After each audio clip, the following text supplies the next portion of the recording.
الرحمن الرحيم الحمد لله رب العالمين والعاقبة للمتقين والصلاة والسلام على سيد الأنبياء والمرسلين سيدنا وحبيبنا وحبيب رب العالمين محمد وعلى آله وأصحابه ومن هدى بهديه إلى يوم الدين.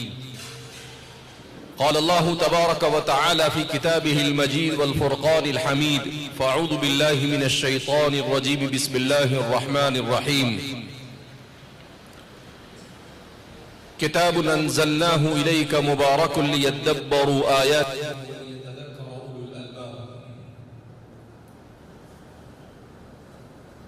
وقال النبي صلى الله عليه وسلم: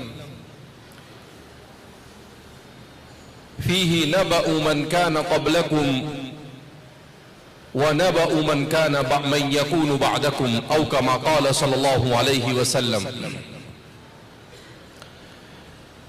برادران اسلام، سب سے پہلے ہم رب کریم کا شکر ادا کرتے ہیں کہ اللہ رب العزت نے مجھے اور آپ کو اسلام اور ایمان جیسی عظیم نعمت سے مالا مال کیا. فتنوں کے اس دور میں ایک مسلمان کے لیے ضروری ہے کہ اللہ کی طرف سے ایمان اور اسلام کی توفیق پر بار بار شکر ادا کرتا رہے، اس لیے کہ اللہ رب العزت نے اعلان کیا ہے: لَإِن شَكَرْتُمْ لَأَزِيدَنَّكُمْ وَلَإِن كَفَرْتُمْ إِنَّ عَذَابِي لَشَدِيدٌ. اگر تم شکر گزاری کرو گے تو میں نعمت میں اضافہ کروں گا، اور اگر تم ناشکری کرو گے تو میرا عذاب بڑا سخت ہے. لہذا اس بنا پر ہمارے اس دور میں ہر مسلمان کے لیے خود اپنے ایمان کی فکر کرنا،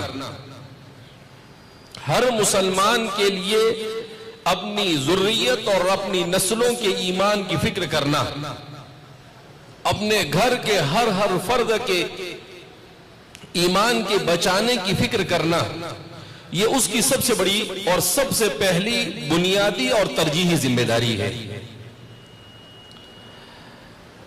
اس لیے کہ ایمان یہ مومن کے لیے سب سے قیمتی چیز ہے. ایمان کے مقابلے میں اس کی جان بھی کوئی حیثیت نہیں رکھتی، ایمان کے مقابلے میں اس کا مال بھی کوئی حیثیت نہیں رکھتا، ایمان کے مقابلے میں اس کی عزت، اس کا منصب، اس کا عہدہ اور اس کے جتنے بھی مطالب اور مقاصد ہو سکتے ہیں ان سب کو ایمان پر قربان کیا جا سکتا ہے، مگر ایمان کو کسی پر قربان نہیں کیا جا سکتا ہے. لہذا اس بنا پر دنیا جن حالات کی طرف جا رہی ہے، ان حالات میں ہمیں اس بات کو بہت سنجیدگی کے ساتھ سمجھنے کی ضرورت ہے کہ ہم اپنی اور اپنی ذریت کے ایمان کی حفاظت کے لیے کیا کر سکتے ہیں. اگر ہم نے اس چیز کی فکر نہیں کی کہ ہماری اولاد کا ایمان کا کیا ہوگا، خود ہمارے ایمان کا کیا ہوگا، تو آپ یوں سمجھیے کہ اس سے زیادہ ناکامی اور اس سے بڑے خسارے کی اور کوئی بات نہیں ہو سکتی.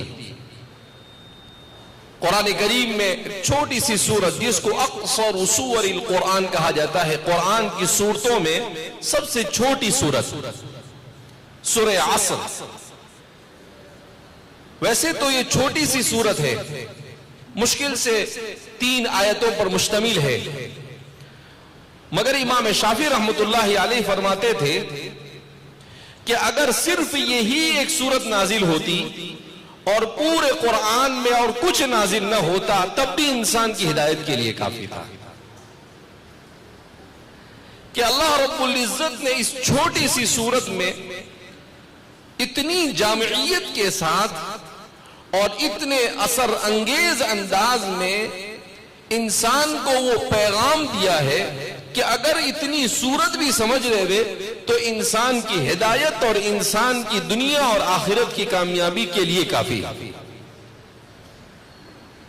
اب آپ سوچ رہے ہوں گے کہ آخر یہ سورت کیا ہے اور اس سورت میں ایسا کون سا پیغام ہے کہ جس پیغام کی بنیاد پر ائمہ اربعہ میں سے انتہائی مقبول امام ابو حنیفہ کے بعد مانے جانے والے امام شافعی رحمہ اللہ جیسی مقدس ہستی جن کا تعلق خود رسول اللہ صلی اللہ علیہ وسلم کے خاندان سے تھا، آپ قریش سے تعلق رکھتے تھے، وہ فرماتے ہیں کہ صرف یہی سورت انسانوں کی ہدایت کے لیے کافی تھی۔ اس سورہ مبارکہ نے کیا کہا؟ والعصر ان الانسان لفی خسر الا الذین آمنوا وعملوا الصالحات وتواصوا بالحق وتواصوا بالصبر۔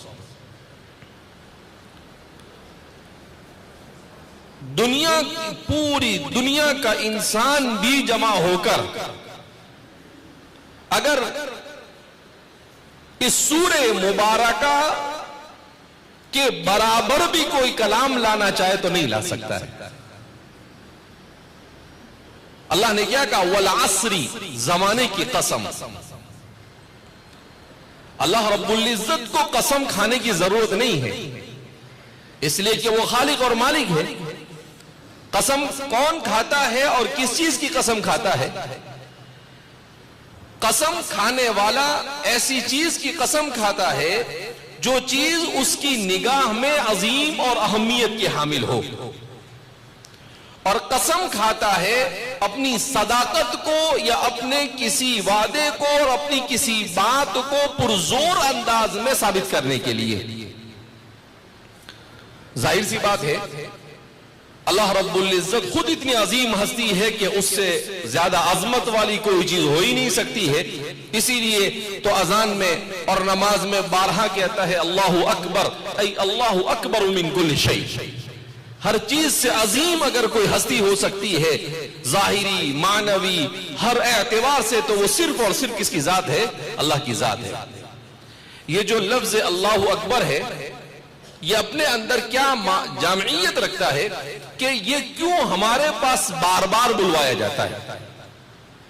نماز میں بھی تکبیر انتقال کے طور پر آپ سجدے میں جا رہے اللہ اکبر، آپ سجدے سے اٹھ رہے اللہ اکبر، اذان میں بھی بار بار اس کو شروع بھی اس سے ہوتا ہے اور ختم بھی اس پر ہوتا ہے، اس لیے کہ انسان کی کامیابی کے لیے سب سے پہلا زینہ یہ ہے کہ انسان اپنے آپ کو عبد سمجھے اور اللہ کی ذات کو اپنا خالق اور مالک تصور کرے، تو اس میں عجز آتا ہے۔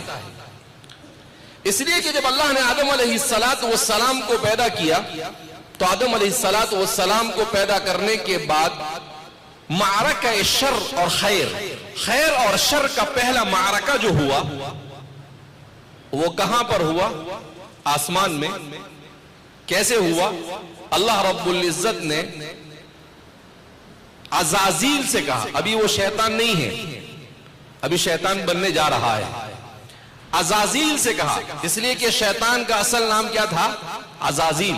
اسی لیے سعدی شیرازی کریمہ کے اندر میں کہتے ہیں تکبر عزازیل را خار کرد بزندان لعنت گرفتار کرد، کہ تکبر نے عزازیل کو ذلیل کیا اور لعنت کا توق اس کے گلے کے اندر میں ڈال دیا۔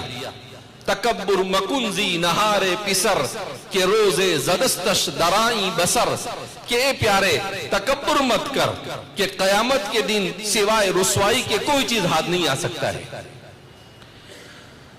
تو شیطان سے کہا کہ اسجد لآدم فسجدوا الا ابلیس، سب نے سجدہ کیا مگر ابلیس نے سجدہ نہیں کیا۔ قرآن کریم نے شیطان کے اصل نام سے پورے قرآن میں عزازیل سے اسے کہیں یاد نہیں کیا۔ سوال پیدا ہو کیوں؟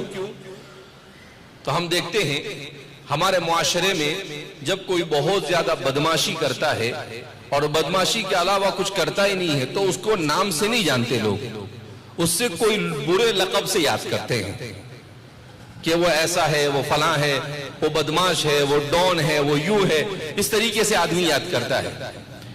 تو اللہ نے بھی اسے نام سے نہیں یاد کیا، کہا یہ تمام شرارتوں کا باپ ہے، لہذا اللہ رب العزت نے اس کو ابلیس اور شیطان کے لقب سے یاد کیا تو کہا فسجدوا الا ابلیس ابا واستكبر وكان من الكافرين کہ اس نے تکبر انکار کر دیا، تکبر کیا اور اس کا شمار کافروں میں ہونے لگا۔ تو شیطان یہ برباد ہوا، شیطان کی بربادی کی وجہ کیا؟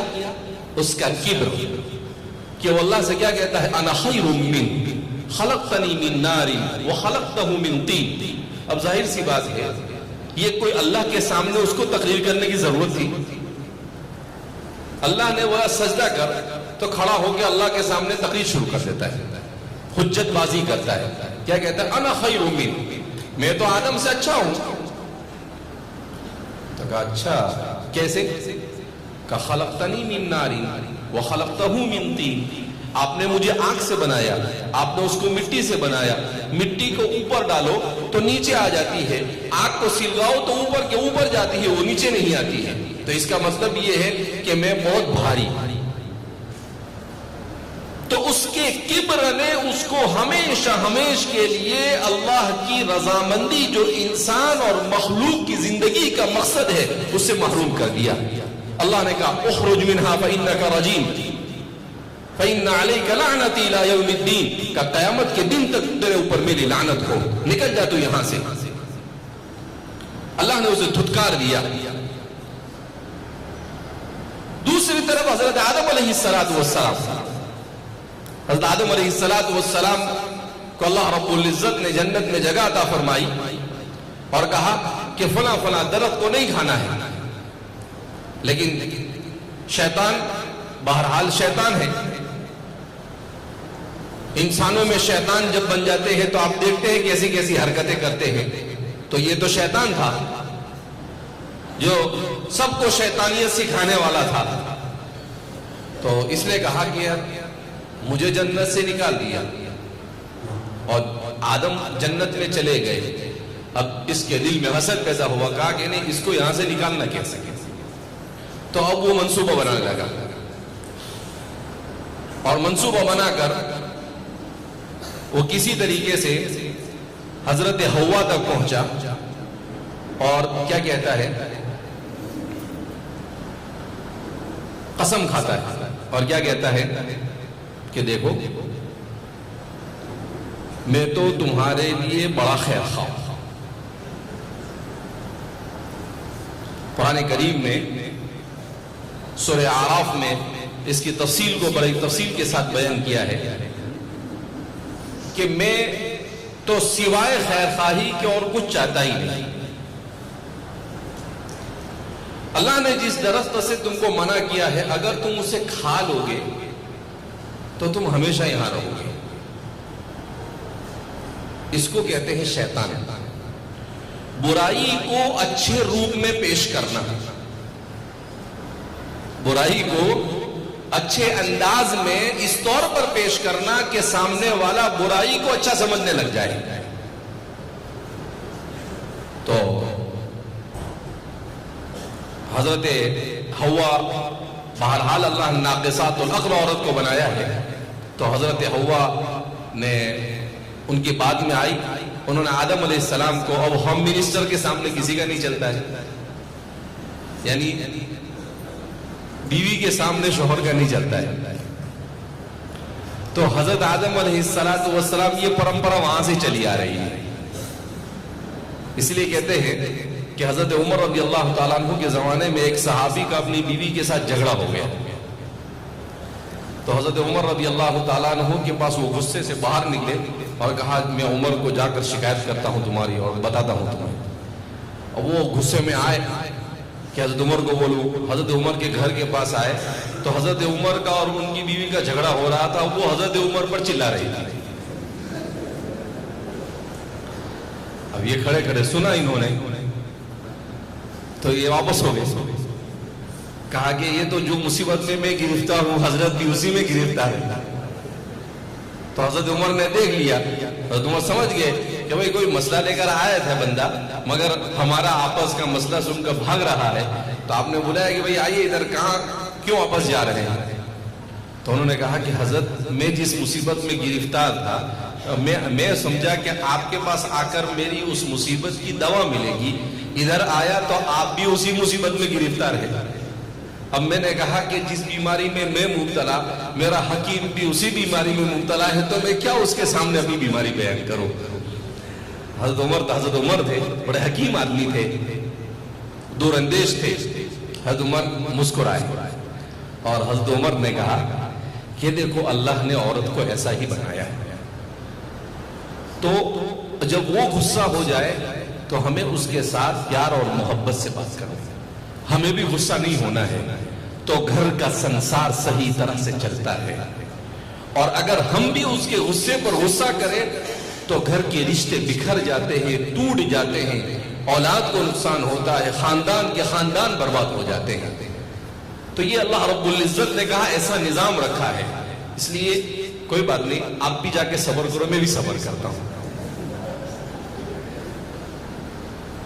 کچھ بولے تو سن لینے کا، سمجھا سکتے تو سمجھا دینے کا، باقی اس سے آگے اور کچھ کر سکتے نہیں۔